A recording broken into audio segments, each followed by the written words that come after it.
अच्छा जुनैरा, मैं आपसे पूछना चाहता हूँ कि आप फीमेल हैं, तो दाखिला लेने के बाद आपको अपने खानदान की तरफ से, दोस्तों की तरफ से या किसी भी तरफ से किसी किस्म की कोई मुश्किलात आई हो कि आप लड़की हैं, बेटा क्यों पढ़े हो, लड़कियां ये नहीं करती, घरदारी सीखो, आपकी शादी हो जानी है, फलां फलां फलां।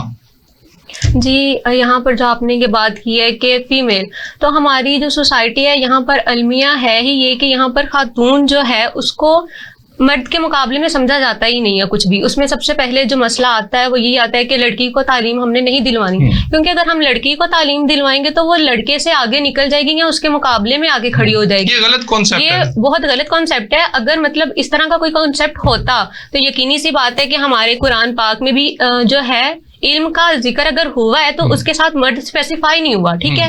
और अगर आप सल्लल्लाहु अलैहि वसल्लम ने भी इस चीज का जिक्र किया है कि तालीम हासिल की जाए तो इसमें भी स्पेसिफाई नहीं हुआ कि ये सिर्फ मर्द ही हासिल करे, मतलब तालीम मर्द और औरत दोनों के लिए बराबर ही है। तो मैं ये समझती हूँ कि हमारे यहाँ जो ये एक अलमिया बन चुका हुआ है कि औरत अगर बाहर निकलती है या वो बाहर निकलेगी तालीम हासिल करने के लिए तो वो मर्द को कम्पीट करेगी, जबकि इल्म का जो मकसद है वो एक शऊर से है, और शऊर हासिल करना अगर मर्द के लिए जरूरी है तो वो एक फीमेल के लिए भी वैसे ही जरूरी है, क्योंकि जो औरत है वो अगर शऊर हासिल करती है इल्म के जरिए से तो वो आगे आने वाली अपनी नस्ल को तरक्की देगी, एक अच्छी माँ बनेगी, एक अच्छी बीवी बनेगी और एक अच्छी बहन बनेगी। बिल्कुल। तो इसी तरह ही मैंने भी फीमेल होने के तौर पर इस चीज का काफी जो है वो सामना किया। अच्छा। अपनी फैमिली की तरफ से, मतलब मेरे जो रिलेटिव्स थे उन्होंने मुझ पे जो है काफी क्रिटिसाइज किया। उन्होंने मुझे ये कहा कि आप मतलब वकालत को छोड़ दें, अच्छा, आप उसमें दूसरी फील्ड की तरफ आए, और भी फील्ड्स हैं, कपड़े सिलें। जी इसी तरह ही कि आप जो है तालीम ना हासिल करें, क्योंकि इसमें किसी किस्म का कोई शऊर नहीं है, मतलब आप जाओगी मर्दों के साथ काम करोगी।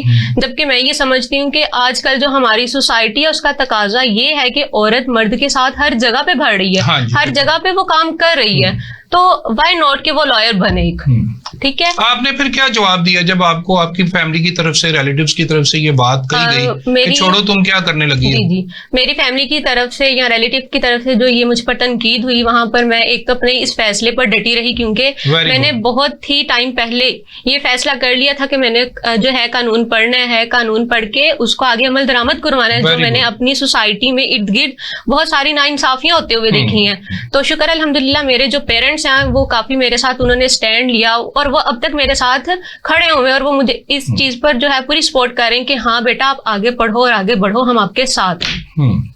ठीक हो गया।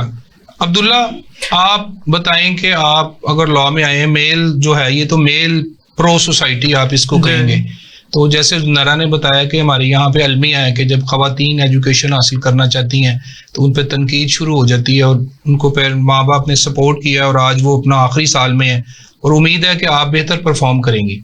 तो अब्दुल्ला, आपके ऊपर कोई प्रेशर आया होगा, आप लॉ कर रहे थे, और ये बताएं कि आप लॉ में आए क्यों?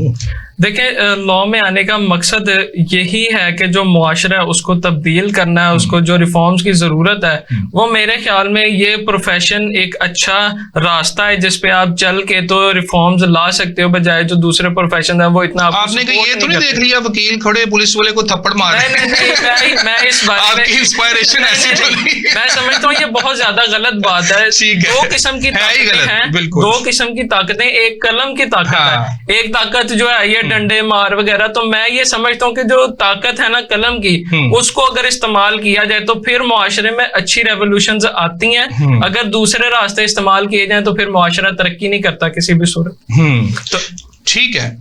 अच्छा जुनैरा, आप ये बताएं कि आपका लास्ट ईयर है LLB का, आप एक निजी कॉलेज की तालिबा हैं, तो आपके कैरियर में आप क्या मतलब एक आम सी स्टूडेंट हैं या आपने कोई मतलब अचीवमेंट्स की हैं, कोई अवार्ड हासिल किए हैं अपने कॉलेज की तरफ से? जी जी बिल्कुल, मैं लास्ट मेरा 3 ईयर का रिजल्ट आ चुका हुआ है। जैसे कि ये हमारा 5 ईयर का सिस्टम है, एनुअल सिस्टम है, ठीक है। तो हमारे कॉलेज वालों ने जब इसका एग्रीगेट निकाला तो उसमें अल्हम्दुलिल्लाह मेरी 3rd पोजीशन है। माशाल्लाह, आपको मुबारक हो जी। ये भी बात आपने इस प्रोग्राम में बताई, आपको मुबारक पेश करते हैं और दुआ देते हैं कि अल्लाह आपको मजीद कामयाबियां दे।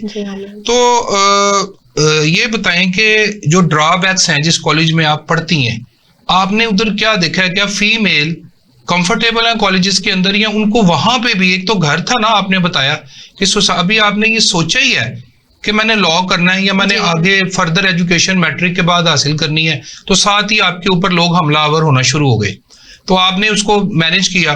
तो ये बताएं, जब आप कॉलेज में आ गई हैं, आपने LLB स्टार्ट कर दी, देन वहां पे भी आपको किसी किस्म का कोई आपने महसूस किया हो कि यार ये क्या है, पहले घर था अब कॉलेज है, हमें माफ ही नहीं किया जा रहा, कोई ऐसी वाकया हुआ आपके साथ? जी बिल्कुल, जब हम लोगों ने LLB में भी न्यू एडमिशन ही थे, जो कि आप जो है यहाँ पर सिस्टम ये है हमारी वकालत का कि यहाँ पे औरत की तादाद जो है वो मर्द की निस्बत बहुत ज्यादा माइनॉरिटी में है।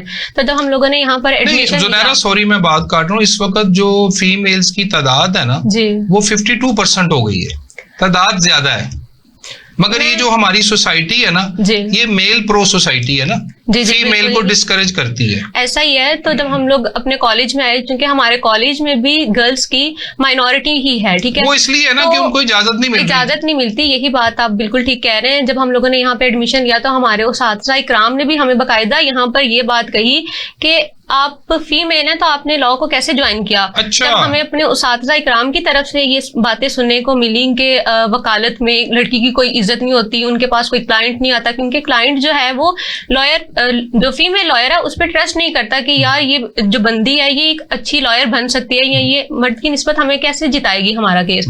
तो हम लोगों ने जब ये सारी बातें सुनी तो हम लोग बहुत ज्यादा डिसहार्ट हुए कि यार मतलब हम लोग यहाँ पर आ गए हैं, तो यहाँ पर आने के बावजूद हम पहले सोसाइटी को फेस करके आए और अब यहाँ पर आके उस्ताद इकराम की बातें सुनने के बाद हम इस सोच में पड़ गए कि हमें आगे इस चीज को कंटिन्यू करना चाहिए या नहीं करना चाहिए, मतलब हमें प्रैक्टिस में आना चाहिए या नहीं आना चाहिए, यहाँ हम सिर्फ अपनी स्टडी को ही कंटिन्यू रखें और प्रैक्टिस को छोड़ दें।